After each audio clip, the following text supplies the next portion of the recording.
All right, everybody, come on in, come on in. Welcome back to another episode of Let's Talk with Maggie and Lucy. Hi, I am Maggie. Maggie, the substitute teacher. You may know me for my cooking channel. I make food and femininity content, but together with Lucy, we are the proud founders of the Finishing School for the Modern Woman, where we teach ladies of all ages in the real world how to be the best versions of themselves with elegance, etiquette, and femininity. But twice a week, we like to come into the virtual world with you all and give you our take on relationship topics and things that impact women, feminine women. Lucy and I have over 40 years of marriage experience combined, and we believe the older women should teach the young. So Lucy, please introduce yourself and let us know, what are we reacting to today? Hi, Maggie. Hi, everyone. Yes, I'm Lucy. I have a tiny channel that focuses on content about, it's so funny because first I started saying I have a small channel. Now I'm going tiny. That next is going to be very minimal. Anyway, the content is about femininity, elegance, and items or things that impact women over a certain age. And I think today's topic is going to be a good one because it has to do with how life impacts men and how, again, we as women, feminine, our compassion, our hearts need to be in the right place to understand, to try to understand the opposite side and see the beautiful things that they have to offer to us on an everyday basis all around the world. Yes, I couldn't agree more. All right, so let me give you all our 2 disclaimers, and then we will go ahead and get started, and we will get it up on Lucy's channel. Like I said, Lucy and I come from traditional backgrounds, both immigrant families, so our perspective is on the young women who should prioritize marriage and family in their youth, if that's what you want. So if you want to do something other than that, that's totally fine. You probably just won't be happy here. And then the video is a long one. This one is a couple of hours, but I found a 30-minute clip that we're going to respond to. So if you want to watch it without our commentary or watch the whole video, you absolutely can. It's called Dating Psychologist: Why Men and Women Disagree About Respect. And this is Dr. Orion Taraban. He's an actual psychologist. We are not, but we love his content. He is quite the academic. So we're going to try and discuss this for us lay people, but I think there's definitely some good takeaways here. All right. So as always, we like to bring you all into the conversation, and we'll see what you all have to say. So let me go ahead and mute and share my struggle screen, and then we will get into it.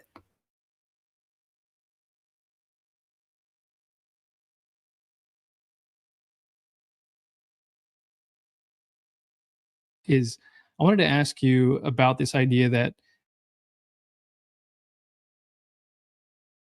men value respect more than they value love, whereas women love and they value circumstance. Let's say men and women are giving each other equal respect, whatever that means. They're giving each other equal respect. So then from the man's perspective, wouldn't that kind of be like he's not getting enough respect because the woman doesn't value the respect as much as she values love? Does that make sense? Yeah, well, we have to address some of the assumptions there, because I've heard this before, and it's actually fairly contentious, as you might imagine, right? So there was a book, I think it was called Love and Respect. I haven't read it, but I've so you take that as a caveat. But I've read the synopsis of it, and that book basically was based on a survey that was given to several hundred men and several hundred women, that basically asked them to make a forced choice, which was something like, would you rather be respected and alone, or would you rather be loved and like invalidated, or something like that? And what this survey found was that around 75% of men would prefer to be respected but alone, and 75% of women would rather be loved but invalidated. And the premise of that book is therefore that respect is more important to men and love is more important to women, which predictably caused a minor uproar among women.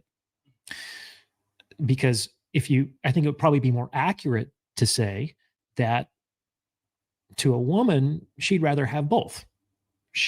Women hear that, it's like, well, why can't I have both? Why do I have to choose? I want to be loved and I want to be respected. And in fact, I think that study was replicated with a different sample. I don't remember the sample that was used from the book, but the sample that it was replicated on was a cohort of young women at Harvard University. So these were very ambitious, intelligent young women. And when they were forced to make that choice between being respected but alone and loved but invalidated, they responded like the men did in the previous study. 75% of them said that they would prefer to be respected but alone.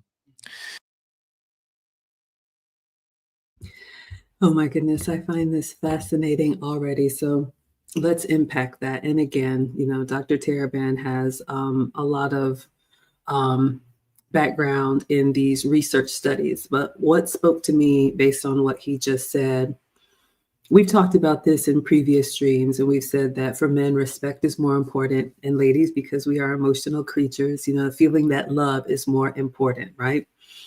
You can disrespect a man, yet tell him, I love you, and you will probably find yourself alone eventually. And women, if we're being very honest, a man can not treat us the best, but tell us all the things that tickle our ears, and we stay around. Ask yourself. What's fascinating to me is if that is the natural biology and the way we are wired. When they did this study with professional, accomplished women, you all see where I'm going, those of us with our big jobs and big degrees as a reformed modern woman, the women answered more like the men. Those accomplished women in this Harvard study. Am I saying school is bad? No. Am I saying accomplishments are bad? No. But ladies, the takeaway is that we just talked about this in the finishing school. A lot of those professional accomplishments will make you more masculine than maybe you are aware of. We'll start to chip away at that softness. We'll start to chip away at that femininity. And if you don't know, and if you're not aware, you will find yourself louder than you want to be, harsher than you want to be, harder than you want to be, and moving in a space and making decisions and taking preferences that are more manly, and then wondering why you don't have a man. All right, Lucy, what would you add? And the fact that the concept of respect for men all over the world means the same thing is something that, ladies need to pay attention. Men see respect as love. We see love as, all the, birdies and the clouds and the rainbows. But for men, that respect is key. Once he feels that respect is gone, chances are that the relationship is not going to end up in a good spot. I couldn't agree more. Let's see what you all are saying in the chat. You all are agreeing with each other. We're just getting started. We got a lot of people coming in. Hopefully everybody's doing well. Happy Valentine's Day after. If you celebrate, hello, hello, hello. And Irvin is saying so true. All right, ladies. So yes, if you want to be successful in relationship, what is the red thread here? A lot of the same traits and skill sets that you develop in the professional world can hurt you in your personal relationship. So you just need to be aware of that, move accordingly, and choose wisely. Because if you lack that self-awareness and you just show up, well, I'm me, and you need to respect me, you remind him of another dude. And that's not what a masculine man wants. And that's not what he's going to tolerate. All right. We got Next Level saying, come on in. The doors of the Holy House of Femininity are open. I'm late, so I'm holding my finger up as I come in. Good afternoon, ladies, and salute to the chat. Jurgen says it's a Disney fairy tale. Yes, happy Valentine's Day. All right, everybody, let's go back in.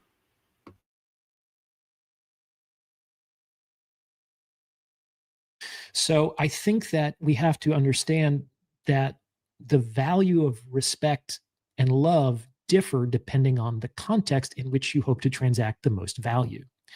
If you're looking to transact value in the commercial or professional arena, why do you need to be loved? It's not nearly as useful as being respected.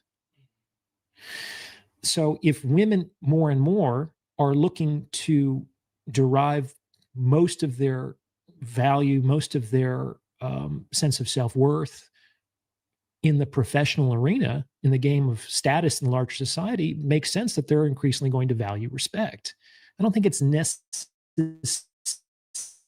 necessarily a gendered thing, though I do think there tend to be some differences in how the genders tend to perceive. This is very difficult because, first of all, respect can mean many different things. I made a video about this, and one of the backlashes that it received was this conflation of two ideas that's meant by the term respect. Some people mean respect to mean like basic human consideration or dignity. And in that way, everybody deserves respect. But that's often not how it's being used in this context. Usually respect is being used to denote some sort of like acknowledgement of special significance or ability. And I think that's how men generally understand it, which is like, for me to respect you, you have to do something excellently. You have to demonstrate some ability or some competence that impresses me. And so you've earned that respect. In the sense of respect as basic human dignity, no one has to earn it. It's just as like given as an inalienable human right, right? But men tend to perceive respect more as something earned. Whereas women might think, well, I just want to be respected in kind of like the human dignity department. Now, all right, let's unpack that. I love it. I love the way Dr. Taraban makes it just very plain and straightforward. It's so obvious. Sometimes we miss it. Okay, so he was talking about respect, and we've already said that ladies, especially those of us who go for those professional accomplishments, we may start moving in a masculine way, which turns off the very men that we want. So when it comes to respect, he said there's the respect that everybody gets. There's the respect that everybody should get, right? Just because I'm a human, just because you're no better than me or worse than me, we should respect each other. And I agree with that. And I think Dr. Taraban is saying he agrees with that too. You should treat people with respect. But that is not the way that men apply the term respect. So ladies, this is important to know how men think.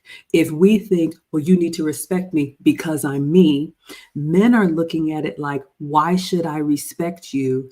You haven't done anything to earn it. And before we get upset, if you heard what he said, men look at respect that comes as an action is done that is better than. You have earned it. You've done something amazingly. You have achieved something. And I never understood this. Ladies, do you understand why men don't like these participation trophies? we've got 8th place and everybody, gets to win. And the way men understand it is there's a lesson in the losing. There's a lesson in the trying and failing. This is how men become the men that we admire, with grit, with blood, with sweat and tears, and trying and failing and getting knocked down and getting back up, so that when they actually succeed at that thing, whatever it is, they have earned respect. Contrast that with us. If we're just being honest with ourselves, ladies, we just want to show up and be respected. Men don't look at it that way. So be very careful asking for something that you haven't earned. This is why men look at women who have stood the test of time in relationships with so much more regard than someone who just showed up. No matter how pretty you are, no matter how fit you are, all of that stuff is great, but you haven't done anything worthy of their respect. So for me, that's fascinating and very helpful when you listen to men. What would you add, Lucy?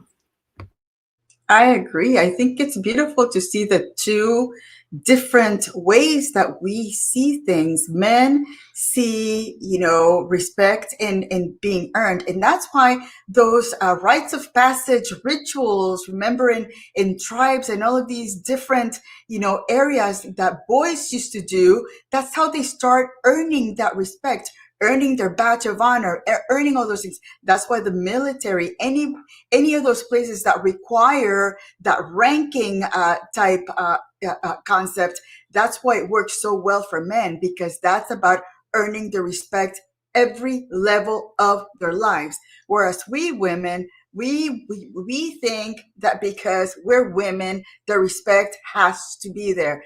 Emotionally, we think that we are that respect, it's about human dignity. Yeah, men, they're human too. So we respect them that way. But when it comes to men looking at other men, and that respect means something that they have earned, and they have shown that they deserve that respect because of those actions they've taken. As of, opposed to us, we think we deserve respect because, we're feminine, we show up, and yeah, we're here. I love that. I want to see what you all are saying in the chat. But first of all, Swavdi, thank you so much for the $15 coming in, saying greetings, ladies. So consistent and so generous. So yes, ladies, hopefully this may hurt a little bit, but hopefully it's helpful. If you find yourself saying, well, he disrespected me, or, you got to respect me. If you're howling at the moon and the moon does not care, ask yourself, what have you done that sets you apart from other women? Or are you offering the same thing that all of us have? Ask yourself, what have you earned that man can look at and say, you know what, that's a woman right there that needs to be treated differently because she has earned it. All right, let's see what you all are saying in the chat, and then we're going to go back in. All right, so we stopped here.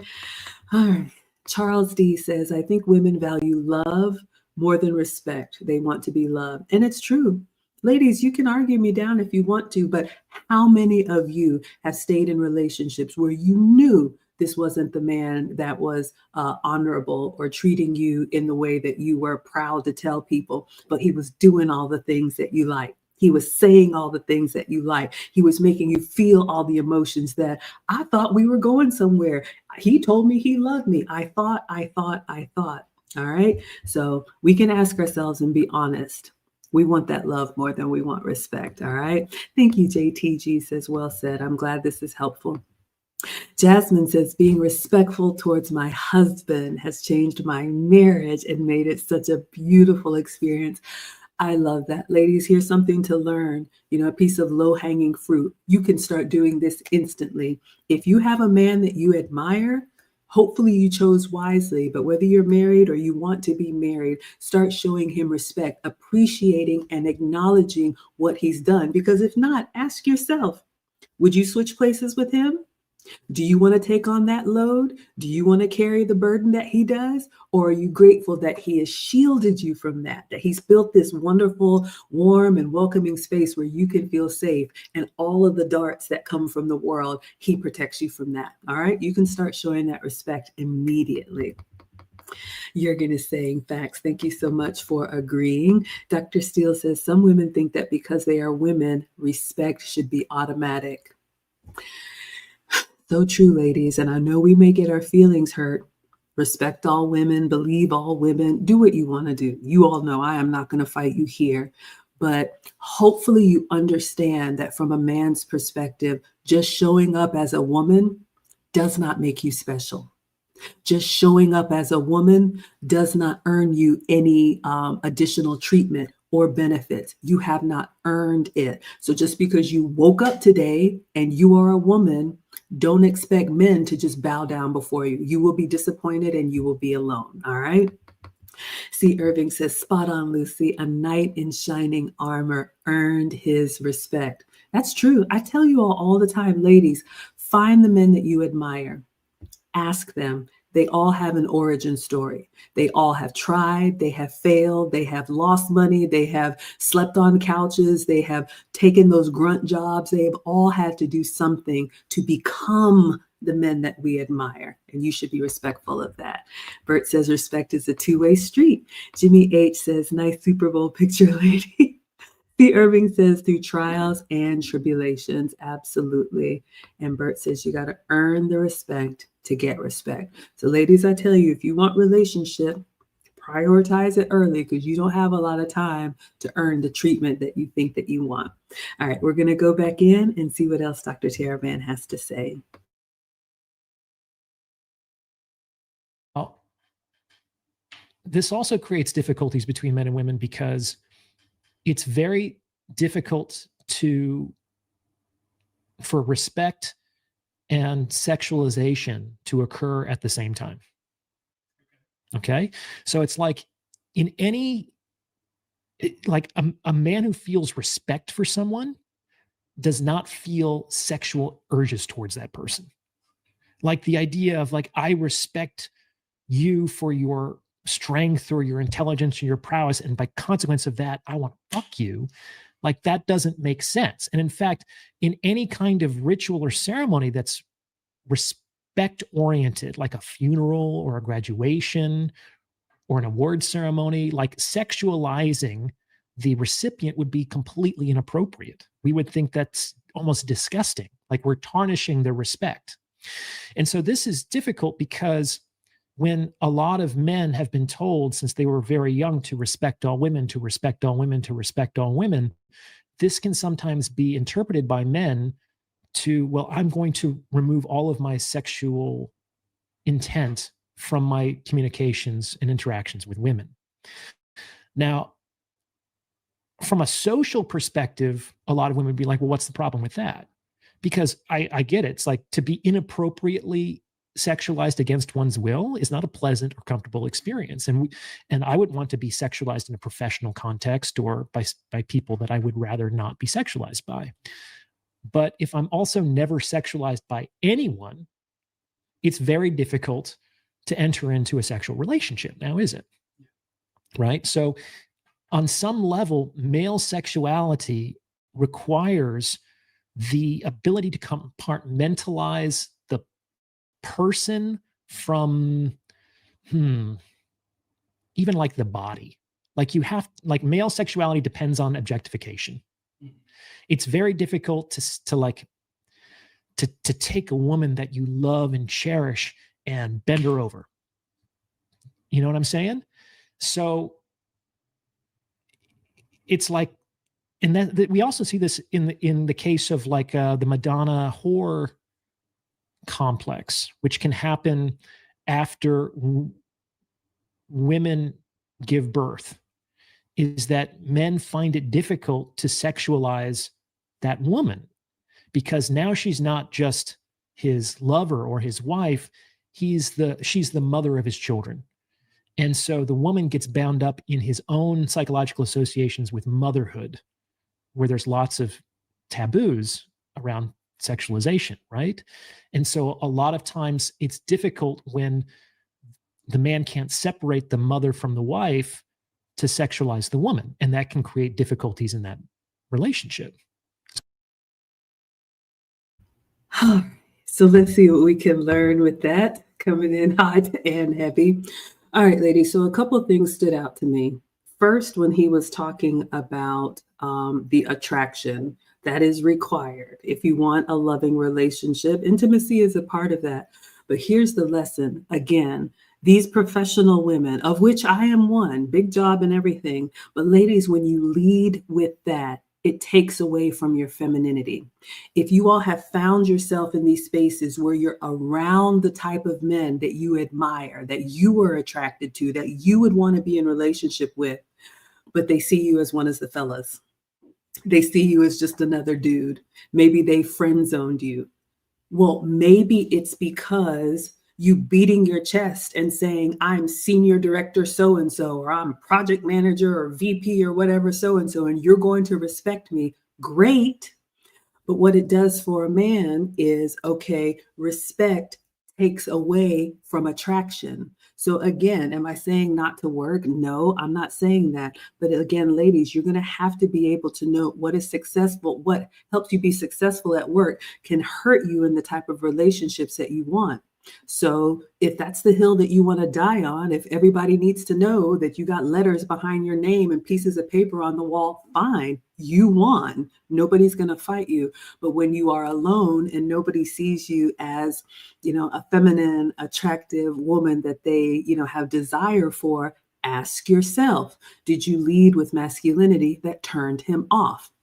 The second thing I wanted to say, when he talked about, these other complexes, and again, I am not a doctor, but ladies, married women, do not deny your husbands once you all have children. It's really important that we continue to prioritize our men. The men that we are attracted to, they are attracted to us and they want to act on that. And yes, of course, men understand when, we have children, things change, but prioritizing your marriage and still allowing yourself to be, desired and desirable, even if you don't feel that way. Sometimes you have to fake it till you make it, but you don't want to put yourself in a position where now you're holier than thou. I could never, I'm a mother. It's not good for your relationship. All right. What would you add, Lucy? Exactly. And that I could never, I'm a mother. That's why you're a mother, because you didn't think like that before you you had those babies. So again, that's a very important part of, of a relationship.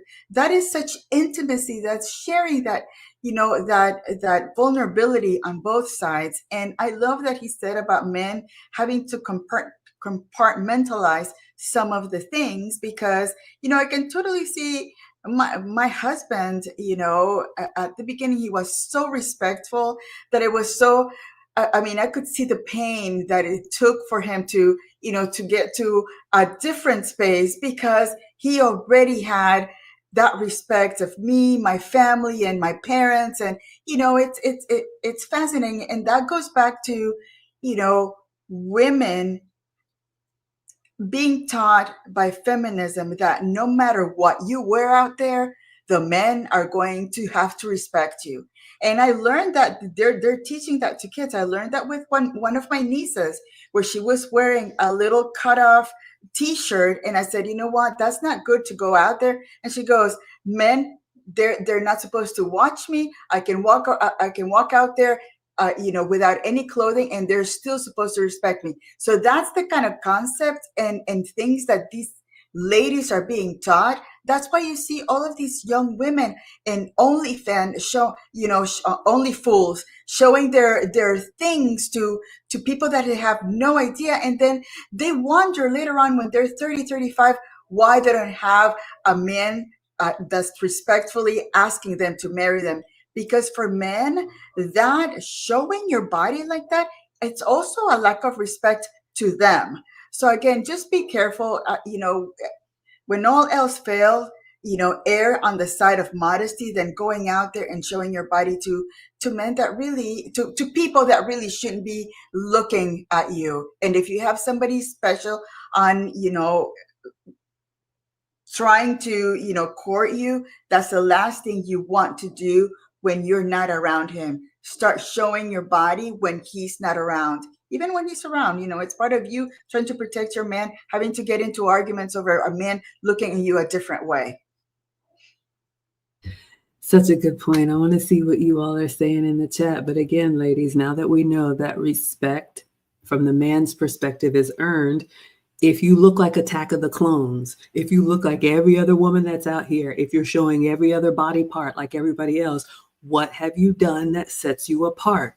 What have you done that earns respect? Ask yourself. And if the answer is nothing, don't expect what you have not earned. All right, let's go back in and see what you all are saying. All right, so Charles has a question for Jasmine, if you want to answer. What was your behavior towards your husband before that change, before you were respectful? If you care to share, we will talk about it.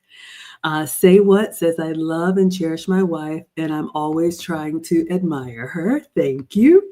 Jasmine says, respect is the path to being cherished as a woman. Jürgen is agreeing. And Jürgen says, feminist women act like men, and most men don't want other men.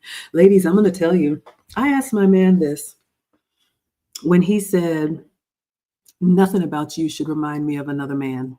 And I was like, wow, okay. So ladies, take some inventory. Am I saying you got to be dressed to the nines and you got to be perfect? No. But do you come in all loud and kicking down the door and saying, all eyes on me? Do you swear like a sailor? Are you vulgar? How is your hygiene? Do you carry yourself like just another dude?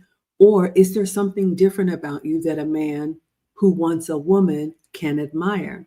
And I asked him, I said, when you're around women who aren't nurturing, who aren't loving, who are just kind of like, whatever, what is that like as a man? He's like, hanging out with my brother, hanging out with the fellas. So again, ladies, you can be surrounded by them. You can be at the barbershop or playing the video games and, whatever in their environment.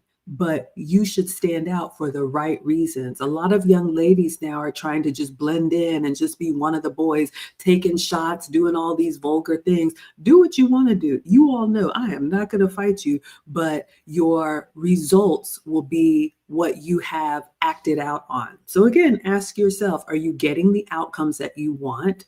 And if not, ask yourself, why not? All right, let's go back in. So objectification is is that a necessary component for a man to get aroused, or is that the result of arousal? I think they're probably in a reciprocal influence. Like the more aroused a man is, the more likely he's going to compartmentalize and objectify. And on some level, the ability to compartmentalize and objectify makes it easier to get aroused.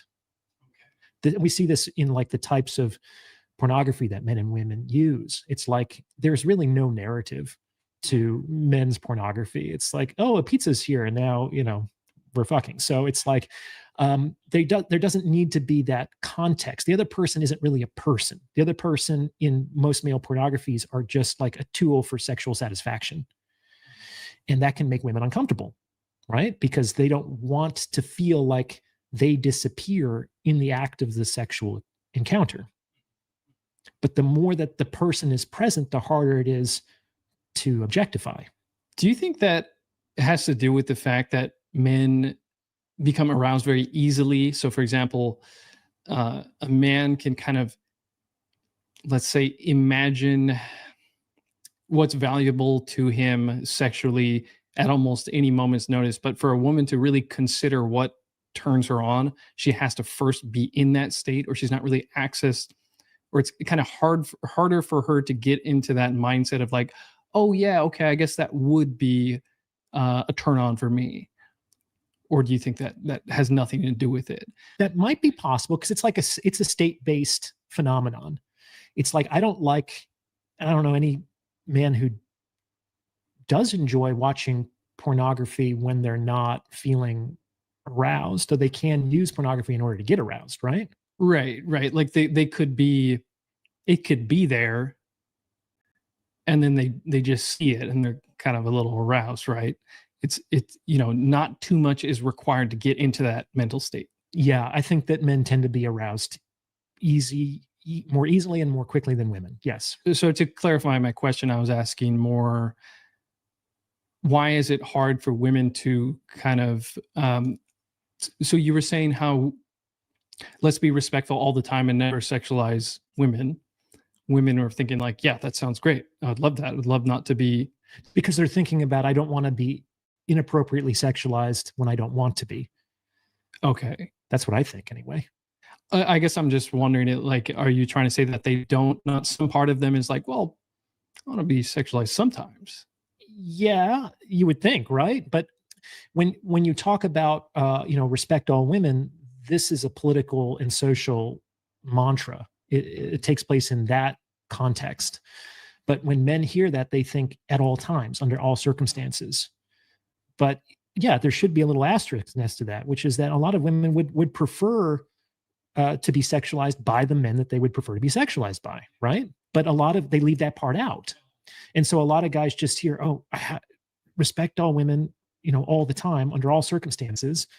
And that often leads to them repressing or even denying their own sexual attraction or interest to other women, which generally doesn't lead to sexual relationships.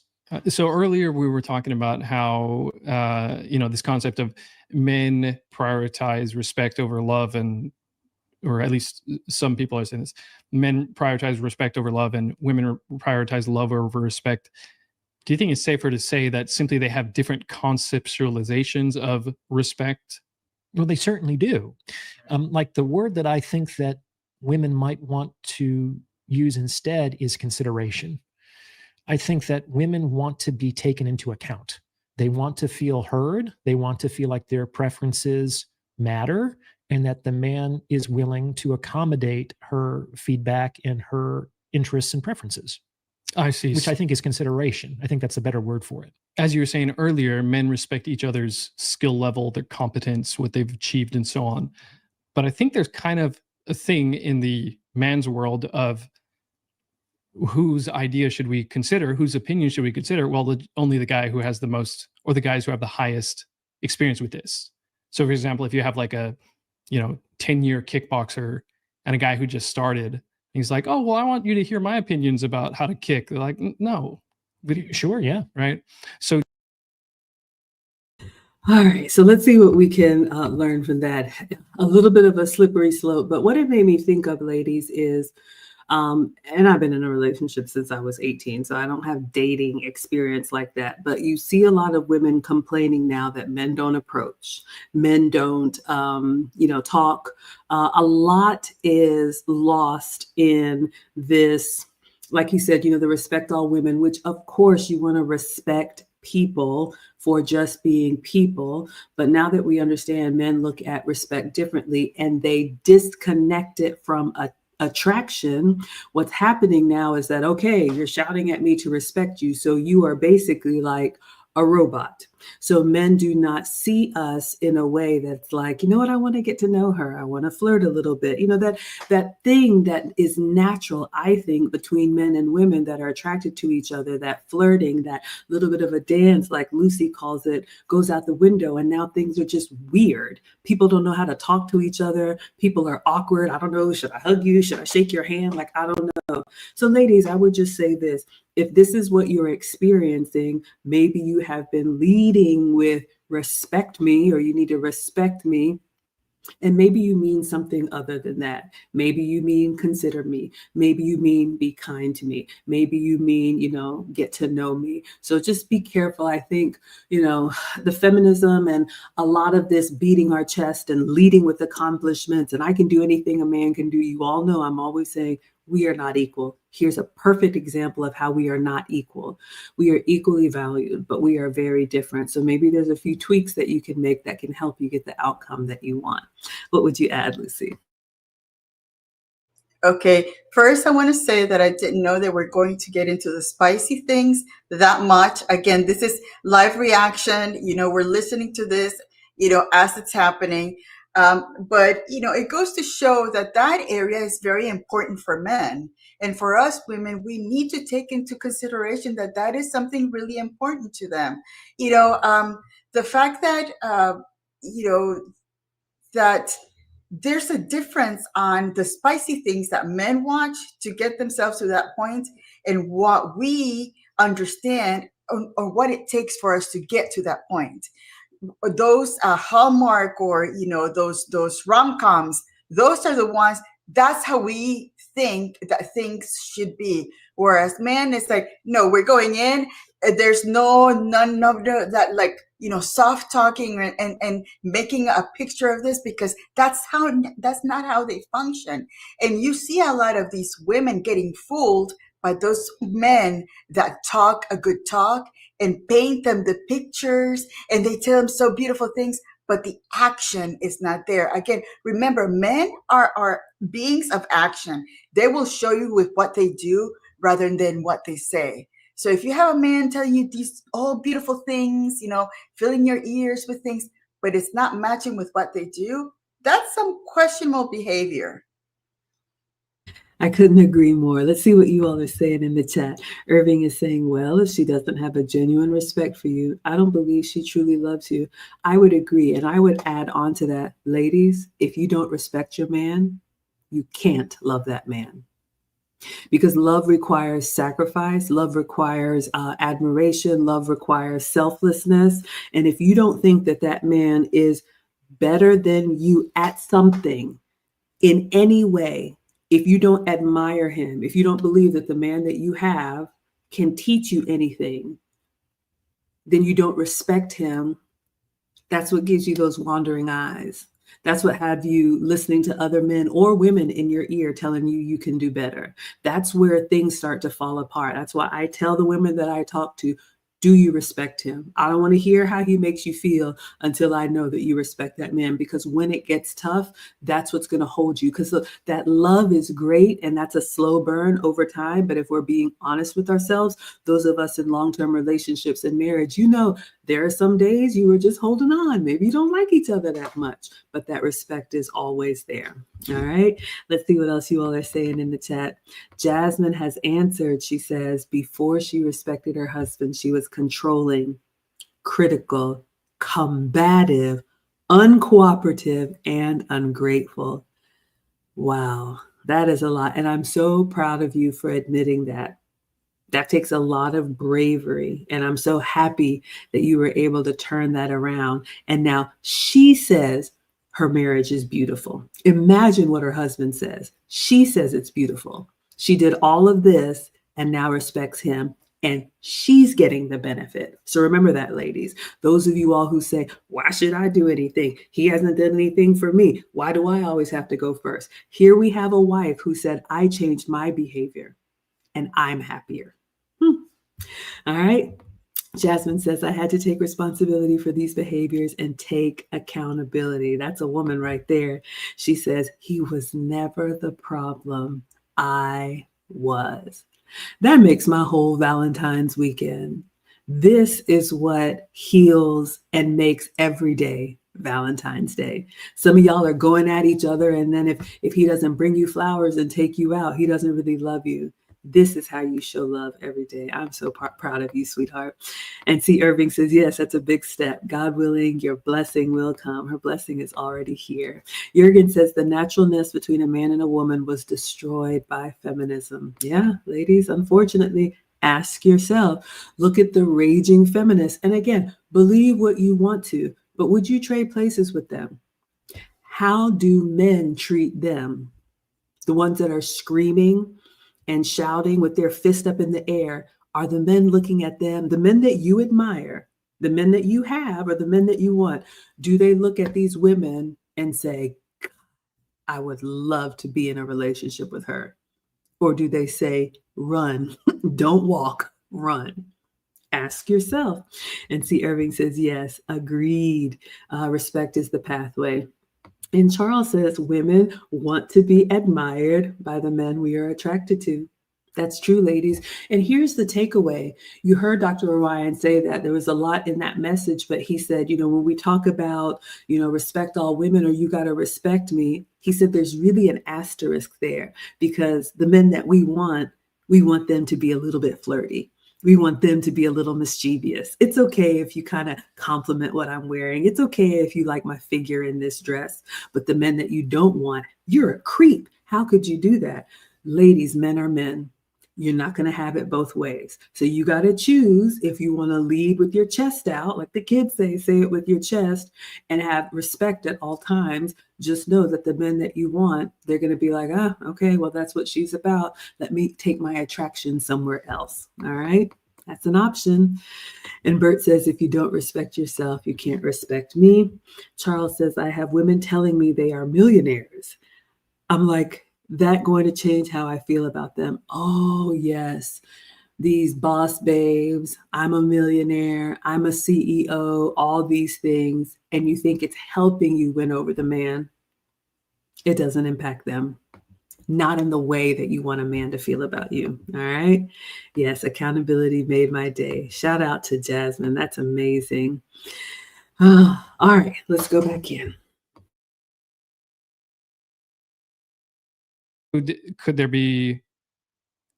lead to some conflicts? Of course. Okay. Yeah, between men and women, right? Mm-hmm. I was talking to a couple of my friends about the video that I had released with you earlier, the one that I titled Women Don't Want Equal Relationships. And then it was all about what do equal relationships mean? What do they want when they're saying they want a 50-50 relationship? And one of the pushbacks was, no, what an equal relationship is that it's equal levels of respect. I said, okay, well, what does that mean? They say, well, it's equal levels of decision making. And then I was thinking, well, women are attracted to men who are more experienced, have more money, more financial prospects, all this, right? So if they're attracted to that kind of person who has accrued the experience that would make them a better decision maker, does it make sense to have equal? No. Okay. Equal levels of decision making? No, I mean, I don't think it does. And I think that's also a function of where the man and women are when they decide to enter into the relationship. When people are high school or college sweethearts and they both have limited experience and they both have in either the real world or in having relationships, yeah, they can kind of like stumble along together in a lot of respects. But if I'm receiving attention from women because I am a doctor, or I am wealthy, or I am famous, or I am high status, then and if I am significantly older and more experienced in relationships, then it doesn't make sense that we would equally share the direction or the decision making of that relationship. Because I've spent potentially years creating the structure of my lifestyle before you, the woman, even showed up. So the person who built the ship is generally in the best position to helm it because they actually created it, plank by plank. They know it better than anybody else. This gives them, I think, legitimate authority to direct the course of that ship. And of course, the flip side of that is that they're more responsible for the ship as well, because you can't really have power without responsibility, at least not legitimate power. So the person who built that structure should be empowered to direct that structure. And that person who built that structure is also going to be on the hook for addressing any problems that come up within that structure. You can't have it both ways. How should the people in a relationship approach that? Because women feel respected when they feel considered, when they feel heard, and when they're, when they're heard and considered.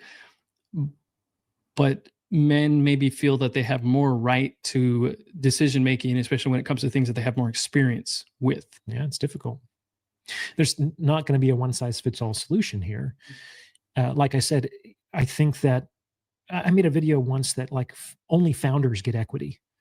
So if a woman and a man get together when they kind of both have nothing and they both build the structure of their lives together, then I don't see any reason why they shouldn't be equal shareholders in the direction of that lifestyle or relationship.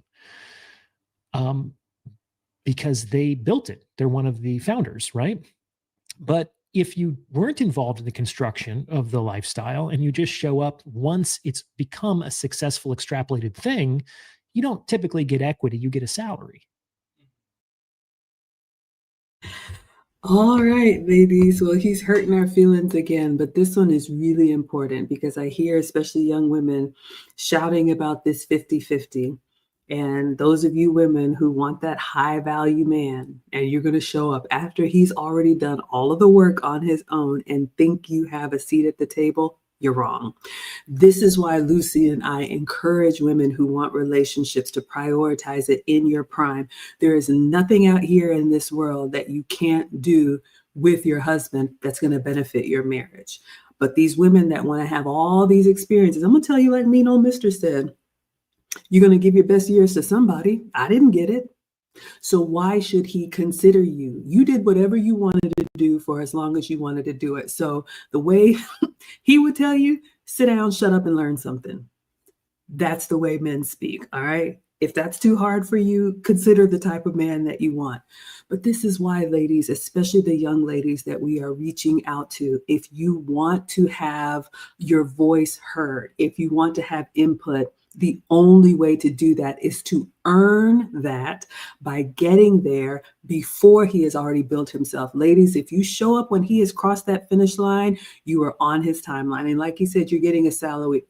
There is no equity for you. So again, your decision to make. But the helm of the ship, Lucy and I have both bought a Psychax audiobook, highly recommend it. But he talks about it like captains and passengers. Somebody is leading and somebody is getting on board. Ladies, you have to decide what role you want to play. And those of you leading with your accomplishments, just make sure you're ready to be that captain until you're 65. My man calls it breadwinner and chief of staff. It takes the gender out of it. Those of you all arguing about men can do anything or women can do anything that men can do, that's fine. But just know if you take on that captain or you take on that breadwinner role, then you're going to be, like he said, the one with the responsibility when stuff starts, breaking down. You're going to be the one everybody's looking at like, what do we do now? And if you're okay with that, that's fine. But if not, I would encourage you to be the best passenger and help that captain navigate, or be the best chief of staff and help that breadwinner create a home that everybody thrives in. What would you add, Lucy? Yes, and I think that that's the reason why so many relationships are just, break so quickly, because the woman wants to take that 50-50, that it applies to everything without having earned the respect of the man. Again, men, learn earning respect from when they're born, from when they understand what it is to have respect. So again, I think that men now see that 50-50 equality type thinking. They don't even want to deal with it. They hear that, and that's kind of like a red flag that immediately says, yeah, she's not the one for me. And then they take a U-turn and they ghost, or they just have fun as long as it can. And then when they find the one that shows that is willing to follow and be cooperative and does not believe on that 50-50 nonsense, that's the one that gets the ring. Absolutely. I'm going to see what you all are saying in the comments, but I'm going to tell you, like mean old Mister, I'm going to give you an example of, I'm going to help you mean what you say. So young ladies who think 50-50, I want a partner. Y'all have heard me rail against that. This is what he says when he hears partner. Okay. So you're going to be the one shoveling the snow and I'll be inside making the hot cocoa. Where are the marshmallows? Just tell me, I'll do it. No, you missed a spot over there. That's how men look at 50-50. When you say, you know what, I want to work, maybe about 10 years, and then I want the option to either work part-time or not working. He said, okay. So when I'm ready to stop working, I have the option too. I can work part-time and you've got this, right? So ladies, we've got to think it through. This is why men, like Lucy said, they're not even listening to you with that 50-50 because they know we can't carry it out. Maybe you can. Fine. But if you want a traditional relationship, ladies, the sooner we accept our strengths, are different from a man's strengths, you'll be so much more successful in your relationship. All right. JTG says, I've never had conversations with my boys where a woman's income or success made them more attracted to us. There you go, ladies. Work. That's great. Just know that that is not what the man is attracted to you for. All right. Not the type of man that you want. Jurgen is agreeing. Mark is going to watch the playback. And Jurgen says, therefore, a certain age difference is important. And young ladies, you may bristle at this. My ex-husband's 7 years older. Lucy's husband's older. Men need that time because that time comes with experience and a certainty. So when things break down, they can carry the load. Yes, you can figure it out together, but is that really what you want? Ask yourself. And Jasmine is saying, thank you. You are welcome, my dear. Neil Moses says it makes sense. And Irving says, yes, that's a red flag. It's childish and immature. Neil Moses says, partnership has never been a thing in the Bible. It's just a modern concept misleading women for family. Let's go back in.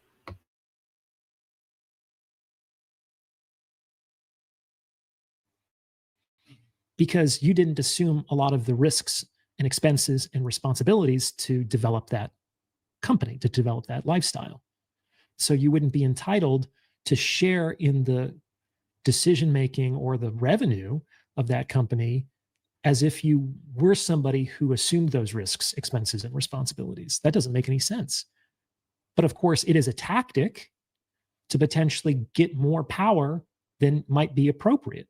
Does this conversation of equal relationships and differences in opinion of what an equal relationship means come up very often, say from your clinical experience? Because I feel like it doesn't really show up too much here in Japan.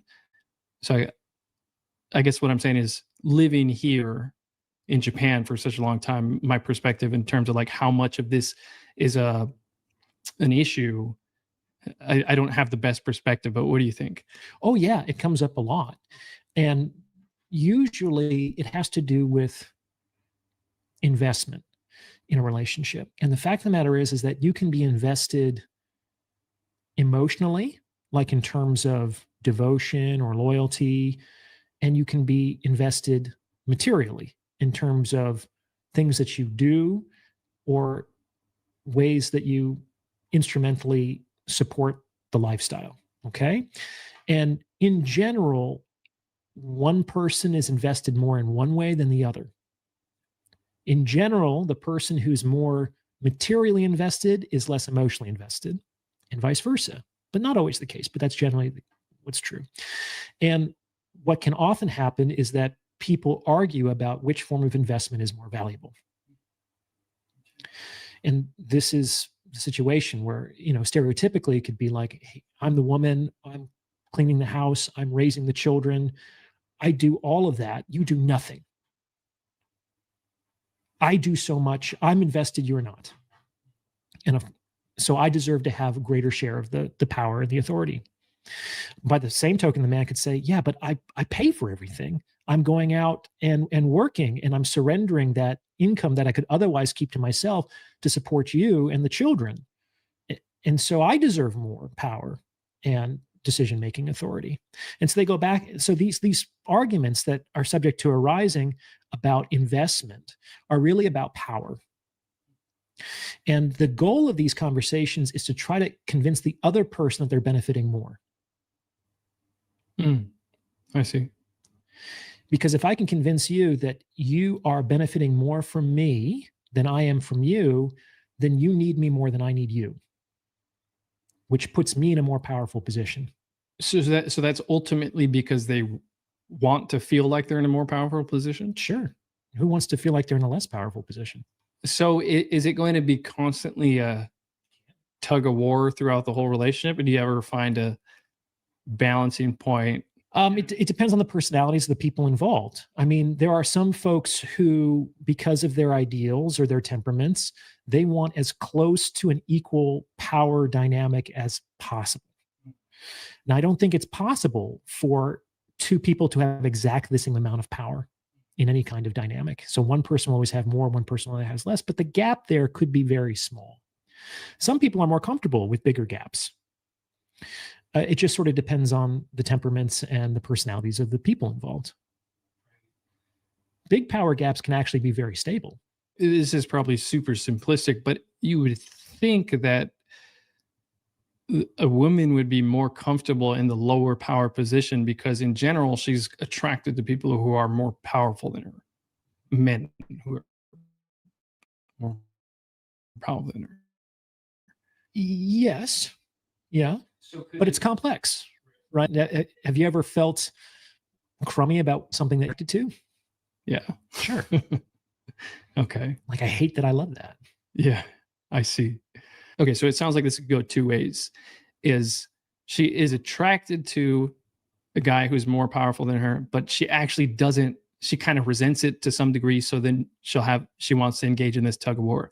Or could it be a form of, let's say, testing his capabilities of, okay, if you're really that powerful, I'm going to fight with you for it.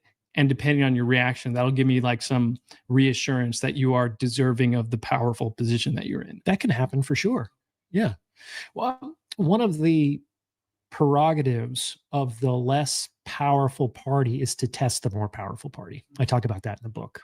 I talk about captains and passengers. Captains have challenges they need to overcome, and passengers have prerogatives that they can execute. And one of the three prerogatives of the passenger is to test the captain.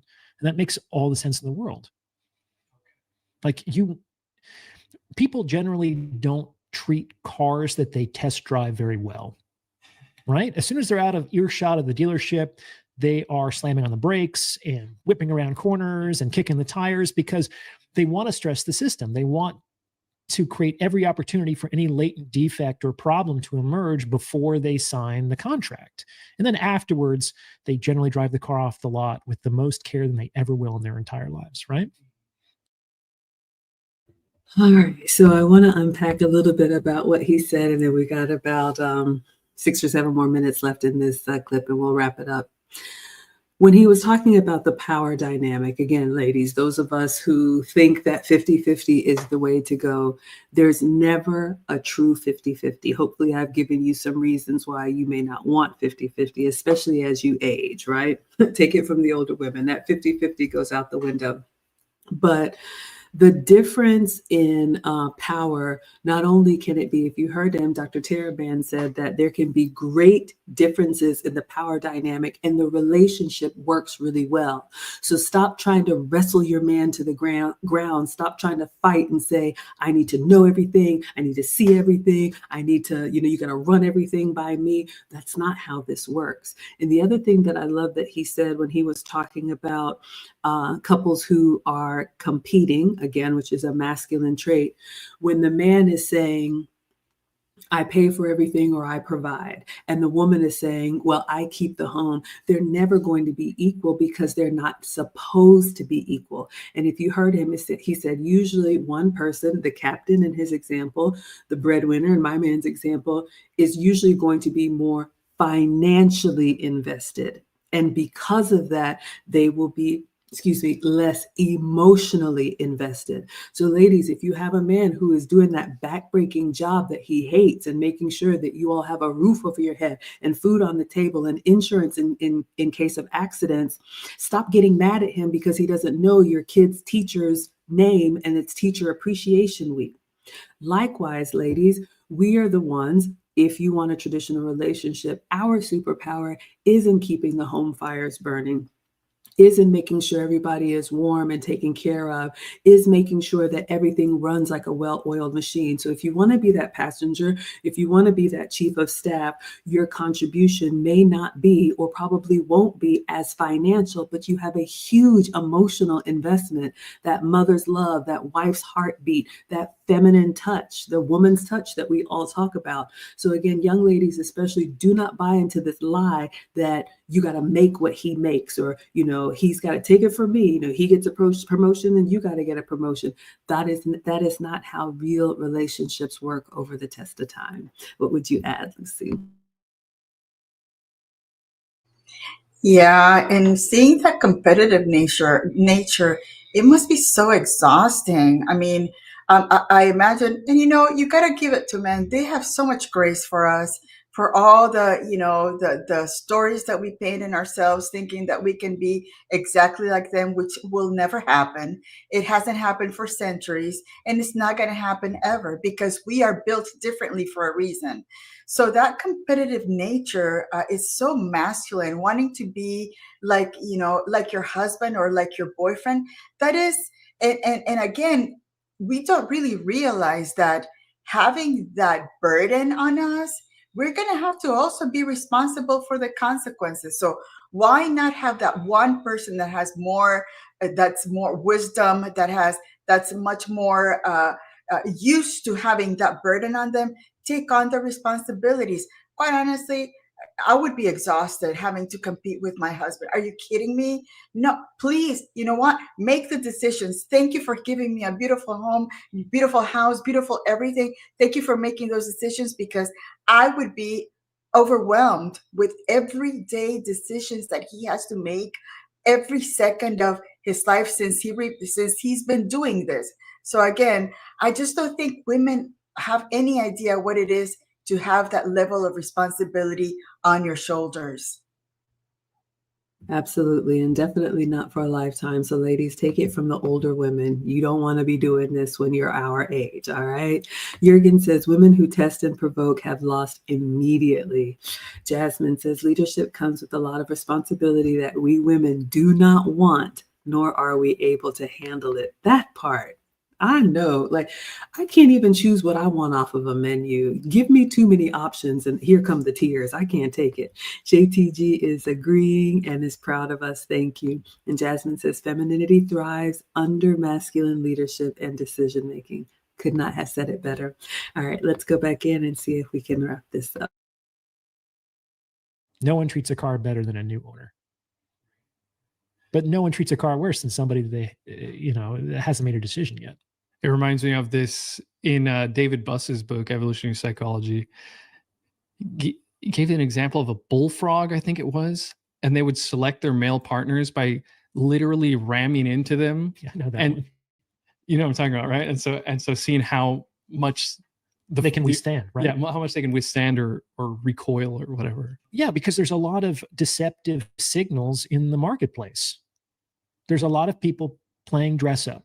It's very easy to buy a captain's outfit.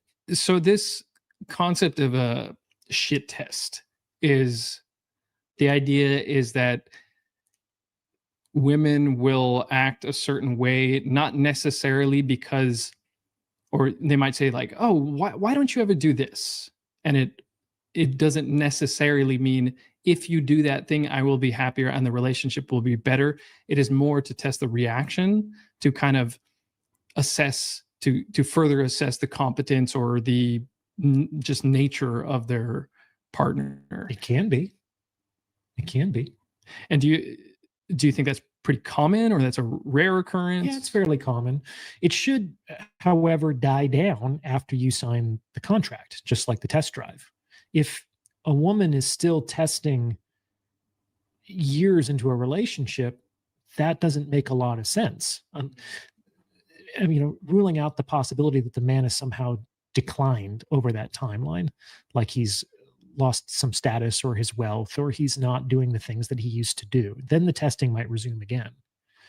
But in the absence of that, it's like after years, you should have made your decision. And the testing becomes an expensive distraction from the actual purpose of the relationship if it goes on for too long. The purpose of a relationship is not to test the integrity of the relationship. It's to do other things. It's to raise children, or to make love, or to enjoy each other's company. It's not to constantly focus on the relationship. Sure, but do you think it could still appear at some points, maybe just kind of want to poke at him because it's fun? It can happen because that the man is somehow in a decline, or that the relationship is becoming more serious and it's entering into a more considerable level of emotional investment. So if a woman is engaging with a man more or less in a casual style, that there might be some testing, usually not that much.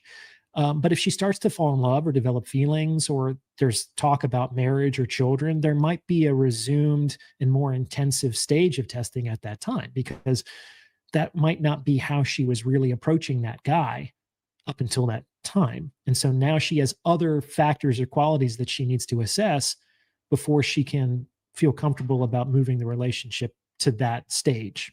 Not the best analogy, but maybe stress testing yourself a bit before you decide to run a marathon. Like, okay, let's see let me kind of put myself to the test and do like a half marathon before I agree to a marathon. Okay, something like that. Or you can think about it in a corporate perspective, which is you might have been hired at this job, but hopefully you're not going to stay at that level indefinitely over the course of your career. But it's not a foregone conclusion that just because you've put in the time, you're going to be promoted. Usually a promotion comes with other responsibilities and privileges, I hope, and therefore requires different suites of skills. And so the testing occurs again. Do you run into this with your clients where men seem to be misinterpreting these so-called tests all the time? Okay, because they can be really infuriating. They can. They seem disrespectful. They can seem irrelevant. They can seem arbitrary. They can seem, many different things. Yeah, it's very difficult to feel like, on some level, there has to be a humility in men and in women, I suppose, but in this case, we're talking about men, in men, to allow themselves to be subjected to analysis. That basically means that I'm putting myself lower than you, at least for this time of evaluation. All right, I just wanted to react to that and apologize, y'all. Always a struggle stream. I could see it. I couldn't realize that you all couldn't see it. So my apologies. So he said a couple of things here that I wanted to react to. The first thing about the stress testing, or the you-know-what testing.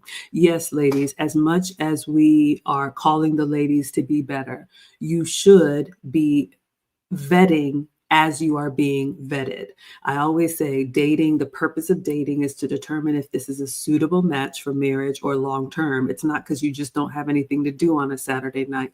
So when he was talking about that testing, what he said that stood out to me is that testing is for a limited amount of time.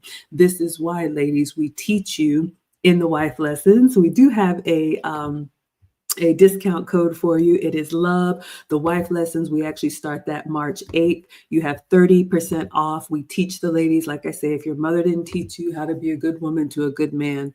But what we talk about in the beginning is what to look for. So that is why, like Jürgen said, having that age and experience difference is important. Yes, ladies, you need to know that this man, not only can he protect and provide, but is he emotionally stable? How does he handle pressure? How does he make decisions? Does he have a plan for the future? These are all the things that you need to be looking at, observing. And then once you have said, okay, this is the one that I can get on his program, the tests end. So if you're in a relationship or you're in a marriage and you're still looking for little ways to kind of like see how he's going to respond to this or get a little rise out of something, then you're not helping your relationship. Once you make your decision, and that's why we tell you to choose wisely, you go execute on what you have decided. That was the first thing. And then the second thing that he said about the promotion. And I love that because in his book, Dr. Orion talks about the business world and then relates it to a relationship concept. But he said, you may come into a job at an entry level, but you don't get promoted just for being there. You don't get promoted just because you've spent time there. So a lot of ladies who just think, I just show up, well, I've just been here. We've just been doing this thing. If you don't have the skill set that he values in the wife that he wants, then you won't get promoted. You will just be there until he finds someone who does have the skill set that he's looking for. So you need to continually be evaluating and understanding what he's looking for and how you're measuring and assess yourself so that you can get that promotion if he wants to give it to you. What would you add, Lucy? I agree. And also, There's actually, if you're with a masculine, good man, you don't have to even do those that type of testing. The man, once he's not confused about who he wants as his future wife, he will start involving you in any of the comments that he says. In 5 years, I plan that we're going to have a house and on the hill with a picket fence. He starts telling you how he is involving you in his life for the future. There's really no reason for you to start nagging him about, am I in your life? What are we going to do? There's no once he starts feeling pushed about being asked about things that you want him to do with you, that's going to push him away. Allow him to spend time with you. Show him that you are the asset to his life, and then he will automatically will start putting you as part of his future plans. I love that. Let's see what you all are saying in the chat on my struggle. Thank you again, Suave D, for the $5. Appreciate it so much. And yes, Lucy is right. And maybe I need to correct what I've been saying. One of the men that supports the channel says, ladies, there's really nothing that you can say because you can't influence a man. You show up as the best version of yourself, and he will determine if you're worth that promotion. All right. So let's see what you all are saying. We got the International Quiet Storm in the house saying, I lived in Japan for 3 years. I was depressed for a long time when I had to come back. I miss it so much. Traditional culture there is necessary to survive in Japan. Thank you for saying that. And yes, ladies, I know we live in the modern world and we have all these devices most of the time that I mess up, but the men that we want have a sense of duty and honor that ties back to how it's worked for generations and centuries. So if you think you're going to pull up as a modern woman and he's just going to do it the way that I want it done, you'll just find yourself alone. All right. So again, sorry for the audio. Let's see what you all are saying in here. Ooh, Jurgen says women today want everything for free. Yikes. So ladies, we talked about that in the beginning. Make sure you are earning it. All right. Yes. Shout out to us. Thank you all so much. I appreciate it. Now that we've learned that men look at respect as something that is earned, all right, you don't get it just for showing up. Bert says, if you want responsibility of my life, walk in my shoes and then tell me if you want the responsibility. And Jasmine says, Lucy, you're right. That competition is exhausting. All right, I think we got one last clip yet and we'll be done.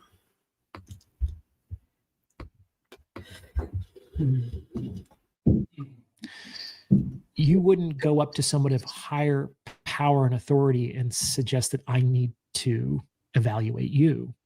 That would be impudent. And that can be interpreted as impudence in sexual relationships as well. I see. If it's not handled with patience and humility by the man on the one hand, and with tact and, let's say, care on the part of the woman. It makes sense. I mean, you don't want to stress test the guy to make sure that if something important does come up, or later in the future when something does important come up, he's not just going to kind of flip out or maybe even be violent or something like that. Oh, absolutely. Yeah. But you have to understand that the bigger the power differential between any two people, the harder it is to accomplish that. Right. It's like if I were to go up to a presidential candidate and just say, hey, you don't know me from Adam, but I need you to tell me why I should vote for you. It's like, well, who are you to demand that of that person's time and attention? Yeah. And it certainly probably wouldn't be worthwhile for that candidate to take a lot of time out of his campaign to try to convert the heart and mind of a single voter. Do you understand? There's an opportunity cost associated with that the private citizen just might not even be able to consider. So the bigger the power imbalance, the harder it is to actually test. So why don't we switch gears for a bit? I wanted to ask you a little bit about depression and sex differences in depression, or differences between men and women in terms of what leads to depression. All right, so we're going to end it there. This again is about a 2-hour interview. I wanted to cover that 30-minute section when it came to respect. I think we had some really great takeaways there. And for me, one of the biggest things, like we've already said, is that men look at respect very differently, ladies. That's why men, if you study men, the way that they admire, you may think it's foolishness, but look at how the men that we love admire, athletes, or, someone who broke the world record, or a certain billionaire, or whatever it is. It doesn't matter. But the point is, men look at what another man has achieved and said, I can respect that, because they know that that person has done something that they themselves haven't done. All right. The last thing that I'll say, when he talked about this stress testing, ladies, we really have to consider that power differential. And I remember this when we used to watch the late great Kevin Samuels, when young women would just come in talking to him like he was one of their peers. I always tell ladies to especially humble yourself and read the room. You don't know that man's story. You don't know what he's been through. And like Bert said, I bet you wouldn't trade places with him. I bet you wouldn't walk a mile in his shoes. So that can get you a long way, because why does that man owe an explanation to you? And a lot of modern women miss out on that, because you think you're no better than me, you're no different than me. But if he's done something that you haven't, and those of us from traditional cultures, if he's lived longer than you have, that age alone, we were raised to respect that, because that age came with life experience that you don't have. And so, you know what? I know we live in the modern world, and especially in these Western cultures, a lot of young people think, doesn't matter. I'm 20 years old and I'm going to give you some advice. Fine, have it your way. But ladies, we are not entitled to a man's attention. We are not entitled to an audience with him. They do not have to listen to us, and they don't have to explain anything to us. So just be very careful of that. I think humility, reading the room, listening to them the first time and following through on that, and earning their ear is the way to get the attention that you want, instead of kicking down the door and saying, you need to respect me because I'm me. What would you add, Lucy? Yes, and unfortunately, in this modern world, we've been sold the idea that the more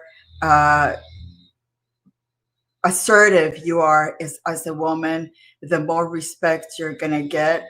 Uh, Probably at work, because they have to. But when it comes to relationships, a husband, wife, boyfriend, girlfriend, that's not the way to go.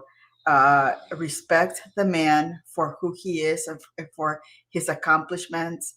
Acknowledge his accomplishments. Be grateful for what he does for you, and again, just, you don't have to be on par to what he does.